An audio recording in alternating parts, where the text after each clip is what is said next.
وأشهد أن لا إله إلا الله وحده لا شريك له الملك العلام وأشهد أن محمدا عبده ورسوله خير من صام وقام صلوات ربي وسلامه وبركته عليه وعلى آله وأصحابه الكرام. أما بعد, chers frères et sœurs en islam, أهلا وسهلا بكم, soyez les bienvenus. حياكم الله وبارك فيكم. Allah vous bénisse en ce mois justement béni de Ramadan. Nous sommes aujourd'hui le 15e jour du mois de Ramadan de l'année 1442 de l'Hégire, qui correspond au 27 avril 2021. Et je remercie Allah subhanahu wa ta'ala tout d'abord de nous avoir permis d'arriver à ce noble mois afin de pouvoir jeûner ces jours et prier ces nuits et nous efforcer de sauver nos âmes de l'enfer. Ensuite, je remercie Allah tabaraka wa ta'ala également de nous avoir réunis aujourd'hui dans son rappel afin d'étudier ensemble et de nous rappeler ensemble un verset du Coran. Ce verset du Coran, c'est le verset numéro 35 dans le chapitre numéro 33, Suratul Ahzab, les coalisés. Dans ce verset, Allah subhanahu wa ta'ala, il a évoqué 10 catégories de personnes. Il a évoqué 10 catégories de personnes, hommes et femmes. Et après avoir énuméré ces 10 catégories de personnes, hommes et femmes, Allah subhanahu wa ta'ala, il a clôturé ce verset en disant أَعَدَّ اللَّهُ لَهُمْ مَغْفِرَةً وَأَجْرًا عَظِيمًا. Allah subhanahu wa ta'ala leur a promis, leur a préparé un immense pardon, ou alors un pardon de sa part, et une immense récompense. Une immense récompense. Et nous sommes dans le mois du Coran, et nous sommes dans le mois du pardon également. Donc c'est ce que nous espérons. Nous espérons qu'Allah subhanahu wa ta'ala accepte nos œuvres et nous pardonne nos erreurs. أَعَدَّ اللَّهُ لَهُمْ مَغْفِرَةً وَأَجْرًا عَظِيمًا. À tout cela, Allah subhanahu wa ta'ala leur a promis un pardon et une immense récompense. Et c'est ce qu'on espère, bi'idhnillahi subhanahu wa ta'ala. Alors voyons maintenant ces 10 catégories de personnes, hommes et femmes. Allah Jalla wa ala, il dit dans ce verset, Innal muslimina wal muslimat. Certes, les musulmans et musulmanes, ceux et celles qui sont soumis à Allah. Et l'islam, qu'est-ce que c'est, chers frères et sœurs en islam? L'islam, les savants l'ont défini comme الاستسلام لله بالتوحيد والانقياد له بالطاعة والبراءة من الشرك وأهله. L'islam, qu'est-ce que c'est? L'islam, c'est la soumission à Allah par le tawhid. C'est-à-dire, ça consiste à unifier Allah. Nous, musulmans, tous nos actes d'adoration, ils ne doivent être voués exclusivement qu'à Allah, subhanahu wa ta'ala. Nos prières, nos zakats, nos jeûnes, notre tawaf, c'est-à-dire le fait de tourner autour de la Kaaba, la maison d'Allah, subhanahu wa ta'ala, à la Mecque, nos sacrifices, nos vœux, tous nos actes d'adoration, qu'ils émanent du cœur, de la langue ou des membres, nous devons exclusivement les vouer à Allah, subhanahu wa ta'ala. C'est ça l'islam. C'est le fait de se soumettre à Allah tabaraka wa ta'ala en unifiant Allah jalla wa ala. Al-istislamu lillahi bit-tawhid wa l'inqiyadu lahu bit-ta'a, et se soumettre aux ordres d'Allah, obéir à Allah subhanahu wa ta'ala et ne pas lui désobéir autant que faire se peut. Wal bara'atu min ash-shirki wa ahli, et ça consiste également à s'écarter, à s'éloigner, à désavouer toute forme de polythéisme, toute forme d'associationnisme, c'est-à-dire de vouer un culte à un autre qu'Allah subhanahu wa ta'ala, ainsi que de ses partisans. Ça, c'est l'islam. Et cet islam, il est basé, comme vous le savez très bien, sur 5 piliers. Donc le premier, c'est d'attester que nul ne mérite d'être adoré en dehors d'Allah, justement, et que Mohammed est son serviteur et messager. Le deuxième, c'est d'accomplir les 5 prières quotidiennes. Le troisième pilier, c'est de s'acquitter de l'aumône légale, az-zakat. Le quatrième, c'est de jeûner le mois de Ramadan, ce qu'on est en train de faire là par la grâce d'Allah subhanahu wa ta'ala. Et le cinquième et dernier pilier, c'est de se rendre à la Mecque pour y accomplir le pèlerinage, ceux bien entendu qui en ont la capacité physique et matérielle. Donc, Allah subhanahu wa ta'ala nous dit Innal muslimina wal muslimat. Les musulmans et musulmanes, ou plutôt ceux qui sont soumis à Allah, ceux et celles qui sont soumis à Allah. Cet islam, c'est la religion d'Allah, qu'Allah il a choisi pour nous, et c'est un don d'Allah subhanahu wa ta'ala. Regardez, lors du pèlerinage d'adieu, le prophète alayhi salatu wassalam, il a reçu ces versets qui sont venus clôturer son message, qui sont venus clôturer le message du prophète alayhi salatu wassalam. Allah nous dit Al-yawma akmaltu lakum dinakum. Aujourd'hui, j'ai parachevé pour vous votre religion. Regardez comment Allah subhanahu wa ta'ala, il a dit l'islam c'est notre religion. Et c'est pour nous qu'Allah subhanahu wa ta'ala, il l'a parachevé, il l'a clôturé dans notre intérêt. Al-yawma akmaltu lakum dinakum wa atmamtu alaykum ni'mati. Et j'ai parachevé sur vous mon bienfait. L'islam c'est un bienfait, c'est le plus grand bienfait d'Allah subhanahu wa ta'ala sur nous. Wa raditu lakum al-islam dina. Regardez, et j'ai agréé, j'accepte pour vous l'islam comme religion. J'agrée pour vous l'islam comme religion. Donc, alhamdulillah, il a dit ja'alana muslimin. Louange à Allah subhanahu wa ta'ala qui nous a fait musulmans soumis à lui, tabaraka wa ta'ala. Et le plus important, chers frères et sœurs en islam, c'est pas de vivre sur l'islam. C'est sûr que c'est très important de vivre sur l'islam. Mais le plus important, c'est de mourir sur l'islam. C'est pour ça que le prophète Youssouf, alayhi salatu wassalam, le prophète Joseph, il disait dans une invocation Tawaffani musliman, tawaffani musliman, wa alhiqni bis salihin. Fais-moi mourir musulman, fais-moi mourir en pleine soumission, et fais-moi rejoindre les vertueux dans l'au-delà. Et également, Allah subhanahu wa ta'ala nous dit dans le Coran Ya ayyuhalladhina amanu, ittaqullaha haqqa tuqatih, wa la tamutunna illa wa antum muslimun. Ô vous qui avez cru, craignez Allah subhanahu wa ta'ala comme il doit être craint. Craignez Allah comme il le mérite et ne mourrez qu'en étant soumis. Regardez et remarquez avec moi, Allah subhanahu wa ta'ala n'a pas dit وَمُوتُ muslimin ou alors وَمُوتُ وَأَنْتُمْ muslimun. Mourrez en étant musulman. Allah il a dit et ne mourrez qu'en étant soumis à Allah subhanahu wa ta'ala. Parce que celui qui meurt dans un autre, sur une autre voie, sur une autre religion, sur une autre croyance, eh bien, son refuge sera l'enfer. Wal'iyadu billah, qu'Allah nous en préserve. Donc Allah subhanahu wa ta'ala nous dit Innal muslimina wal muslimat. Ceux et celles qui sont soumis à Allah. Ensuite, Allah nous dit Wal mu'minina wal mu'minat. Et les croyants et les croyantes. La deuxième catégorie. Les croyants et les croyantes. C'est-à-dire ceux et celles qui ont la foi. La foi, qu'est-ce que c'est, chers frères et sœurs en islam? Les savants de la sunna, ils ont défini la foi comme étant un ensemble de croyances, de paroles et d'adoration.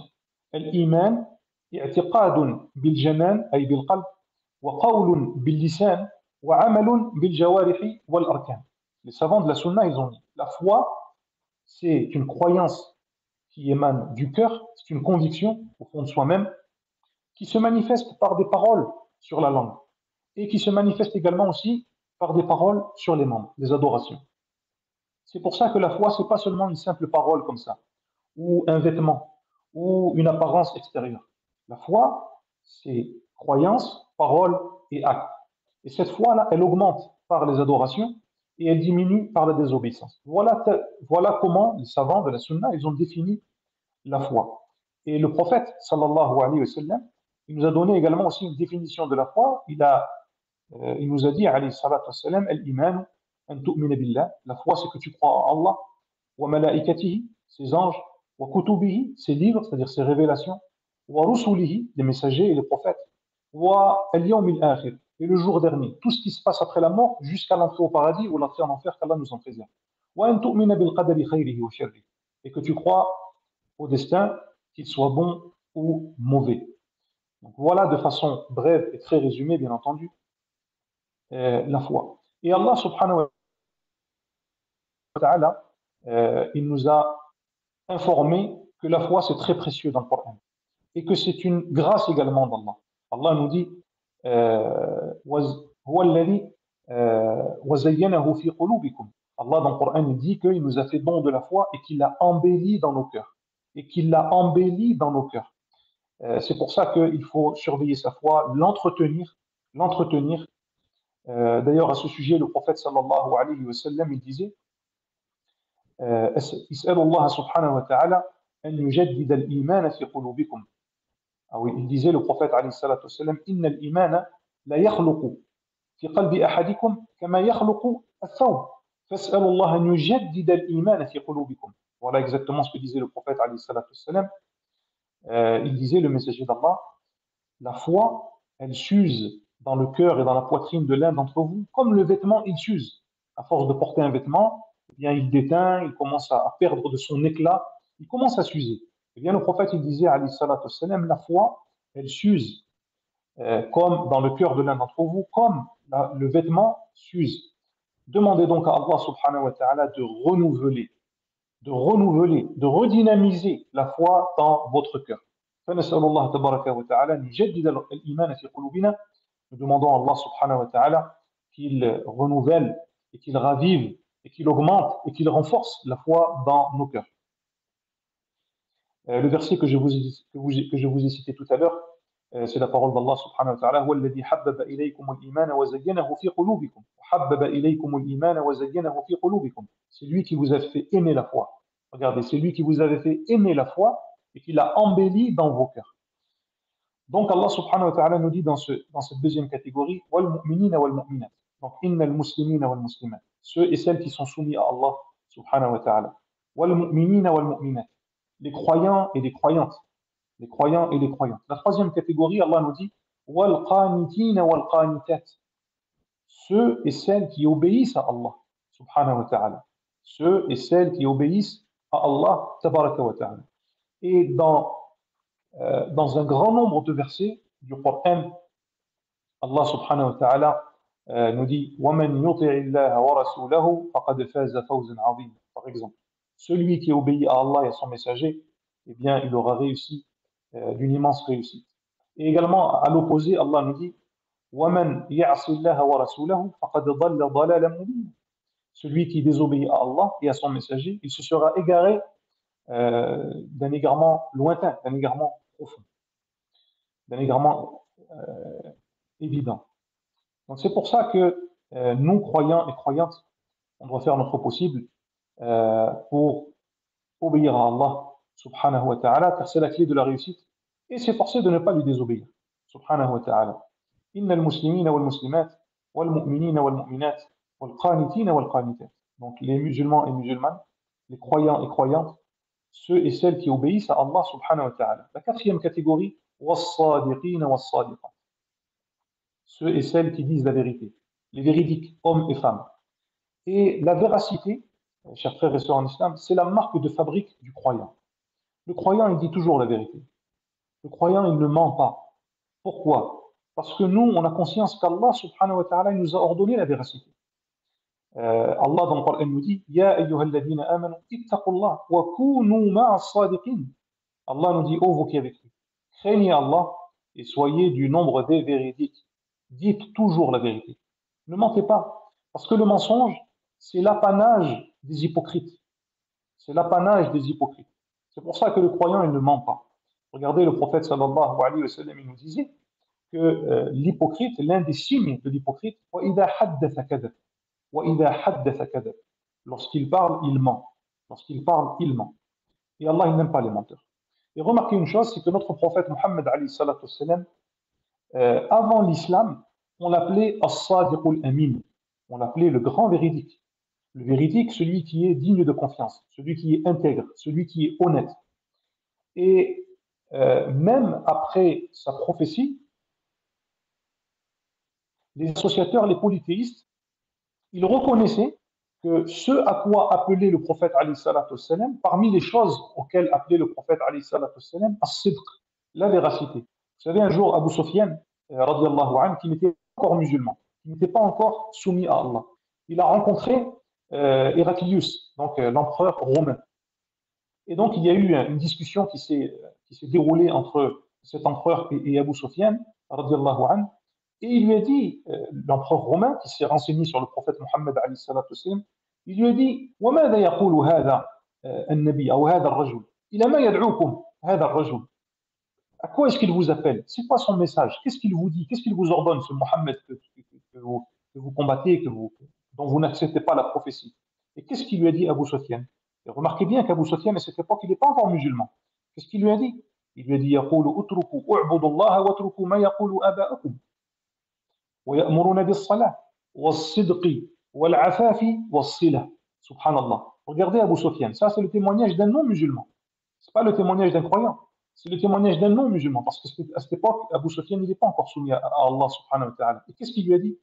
Il lui a dit, Mohammed, il nous dit, adorez Allah et délaisser ce que disent vos pères, c'est-à-dire l'adoration des idoles, l'adoration des statues. Il nous ordonne la prière, la véracité. Il nous ordonne de toujours dire la vérité. La chasteté, et de nouer nos liens familiaux. Donc vous voyez, la véracité, c'est la marque de fabrique du croyant. Et nous, musulmans, on doit toujours dire la vérité et être sincère. Le prophète sallallahu alayhi wa sallam, il nous dit, alayhi salatu wa sallam, alaykum bis-sidq, fa inna as-sidqa yahdi ila al-birr, wa inna al-birra yahdi ila al-jannah. Soyez véridiques, dites toujours la vérité, car la vérité mène au bien et le bien conduit au paradis. Wa iyyakum wal-kadhib, fa inna al-kadhiba yahdi ila al-fujur, wa inna al-fujura yahdi ila al-nar. Et méfiez-vous du mensonge. Ne soyez pas des menteurs, ne mentez pas, parce que le mensonge conduit à la perversité, et la perversité conduit en enfer.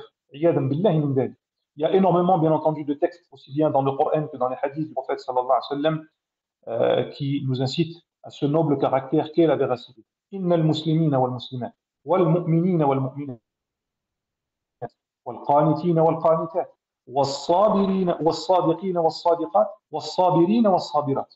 Donc, la caractéristique suivante, c'est la patience. Allah nous dit les patients et les patients, ceux et celles qui sont endurants. Et nous sommes dans le mois de la patience. Parce que comme vous le savez dans un hadith, le prophète sallallahu alayhi wa sallam a appelé le mois de Ramadan Shahru Sabr. Shahru as-Sabr, le mois de la patience. Et les savants, ils ont défini, ou alors plutôt ils ont catégorisé la patience en trois catégories. Les savants, ils ont, à la lumière des textes, ils nous ont dit qu'ils nous ont expliqué, exposé que la patience se divise en trois catégories. Sabrun ala ta'atillah, sabrun an ma'asiyatillah, wa sabrun ala aqdarillah al-mu'lima. La patience, elle se divise en trois catégories. La première, c'est de patienter pour adorer Allah, pour se soumettre à Allah, pour faire les actes d'obligation. Regardez, Allah dans le Coran, il nous dit Rabbu samawati wal ardi wa ma baynahuma fa'budhu wastabir li'ibadati. Hal ta'lamu lahu samiyya. Donc Allah nous dit, Allah c'est le Seigneur des cieux et de la terre et de tout ce qu'il y a entre les deux. Adore-le, soumets-toi à lui et patiente dans son adoration. Fais preuve d'endurance dans l'adoration d'Allah subhanahu wa ta'ala. Ne baisse pas les bras. Fastabir li'ibadati. Hal ta'lamu lahu samiyya. Lui connais-tu un égal? Connais-tu un équivalent à Allah subhanahu wa ta'ala? Ou quelqu'un qui lui ressemble? Jalla wa ala. Donc c'est pour ça que le croyant il a besoin de patience pour faire les actes d'adoration. Pour obéir à Allah, on a besoin de patience.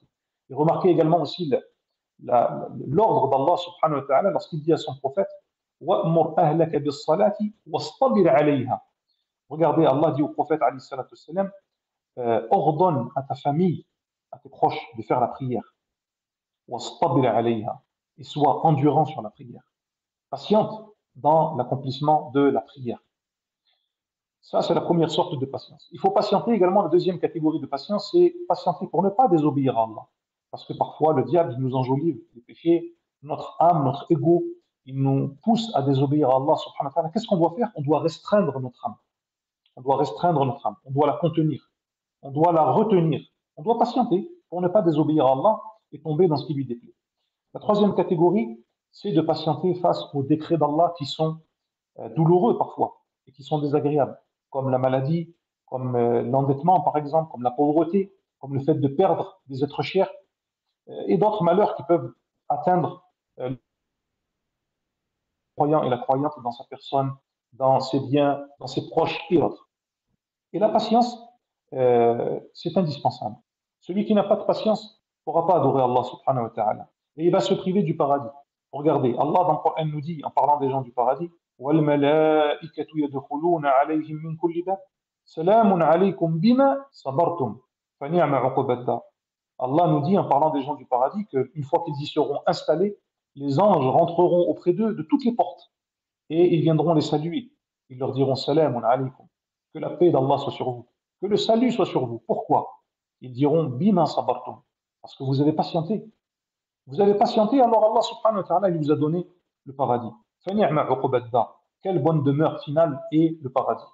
Inna al-muslimina wal-muslimat, wal-mu'minina wal-mu'minat, wal-qanitina wal-qanitat, wal-sadiqina wal-sadiqat, wal-sabirina wal-sabirat, wal-khashi'ina wal-khashi'at.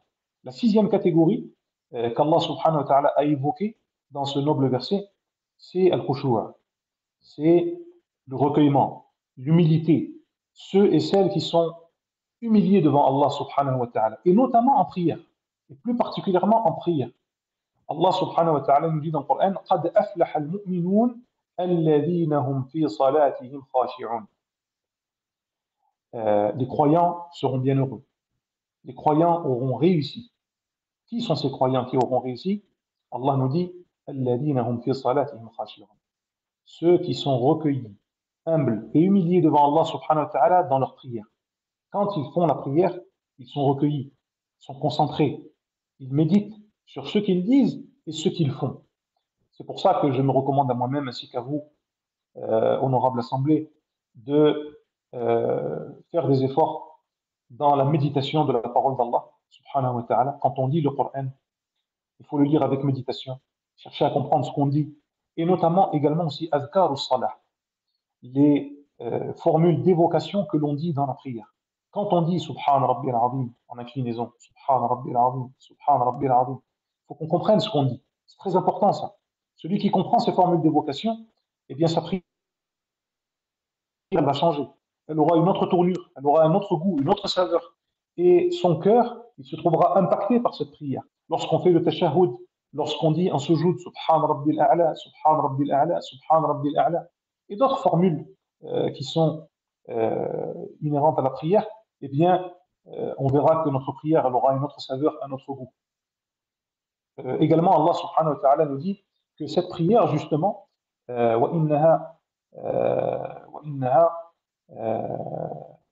Allah subhanahu wa ta'ala nous dit que la prière, elle est lourde, elle est pénible, à l'exception de ceux qui sont recueillis en prière. À l'exception de ceux qui sont recueillis en prière. إِلَّا عَلَى الْخَاشِعِينَ.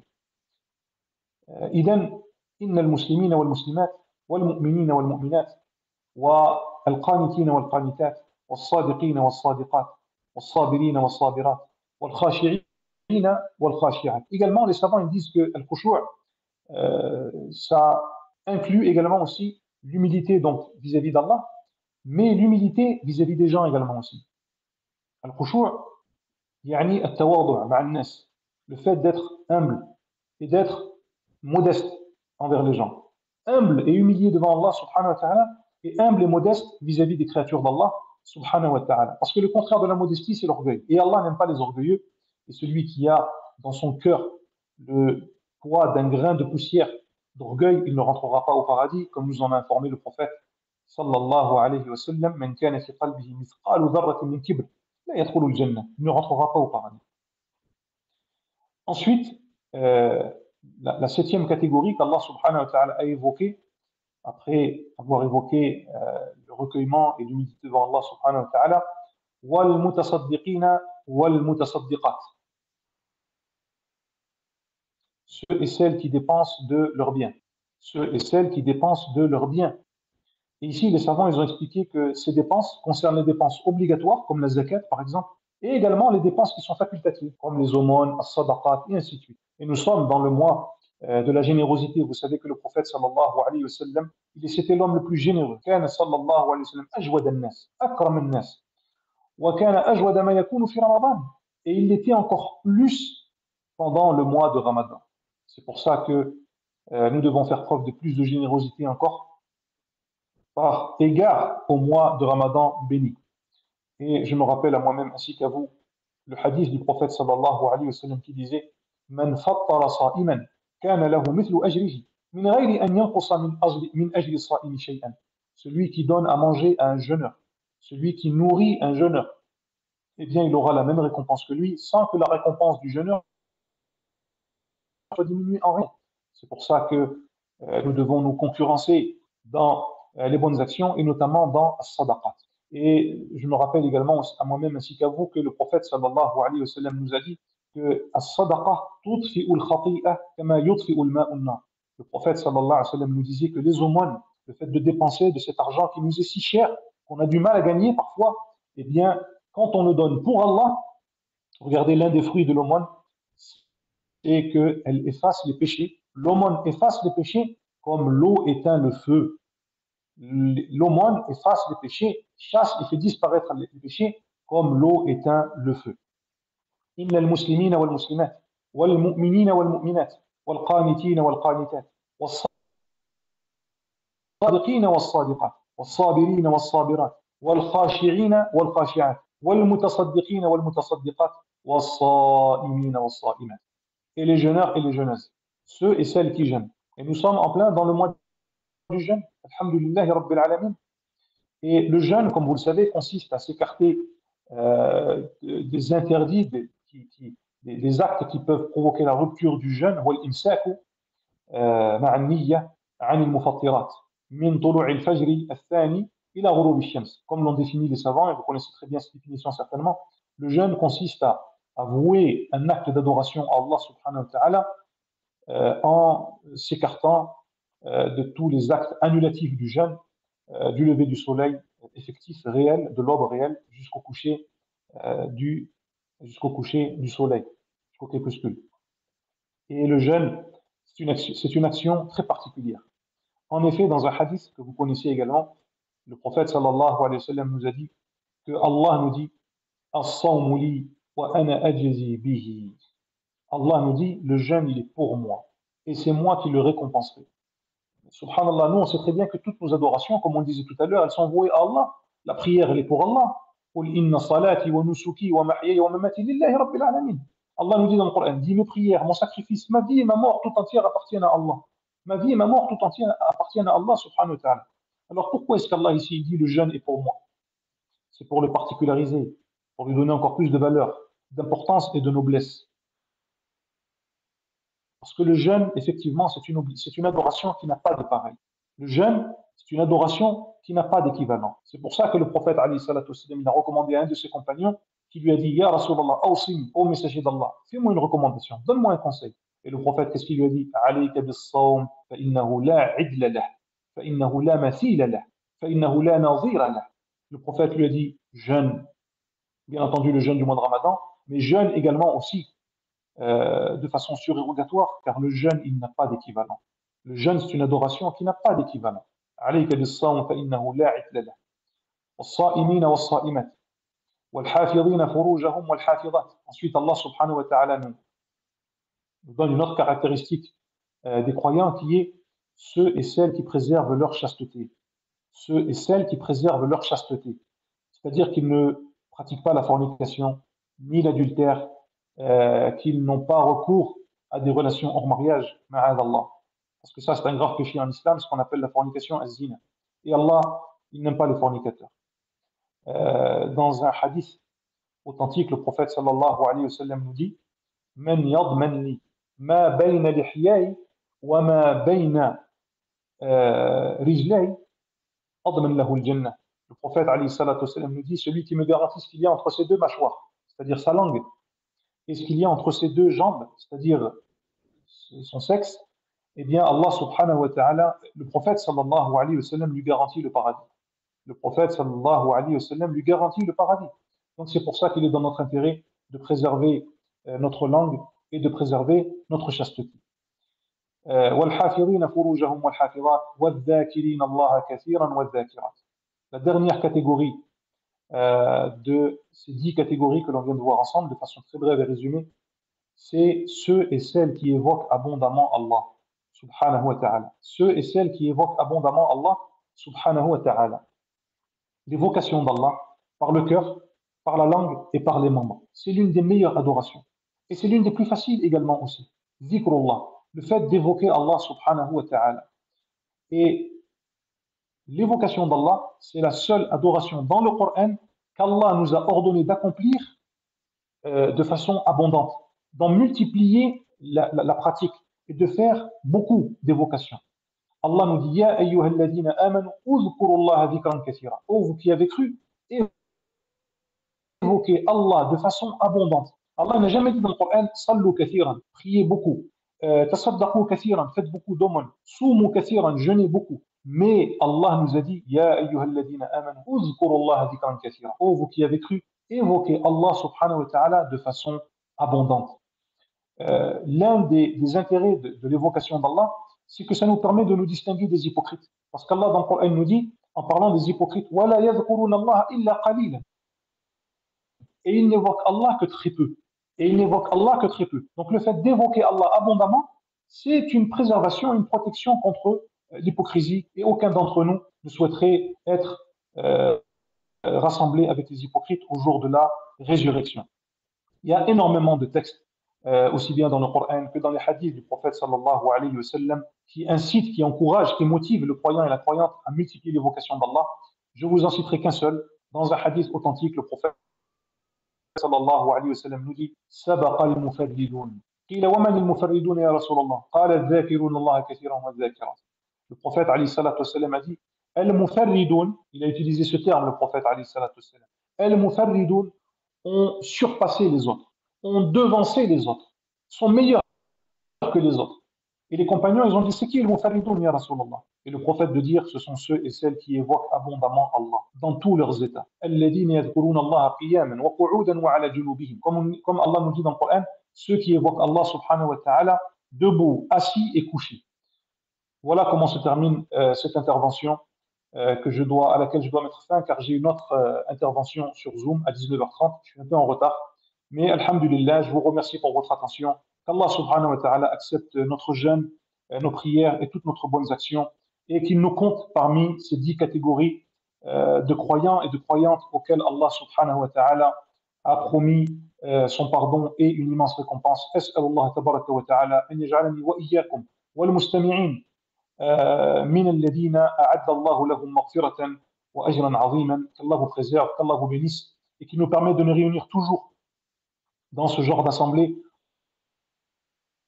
autour de la parole d'Allah et autour de la parole du prophète sallallahu alayhi wa sallam. Amin. Wallahu ta'ala a'lam. Wa sallallahu wa sallam ala nabiyyina Muhammad wa ala alihi wa ashabihi.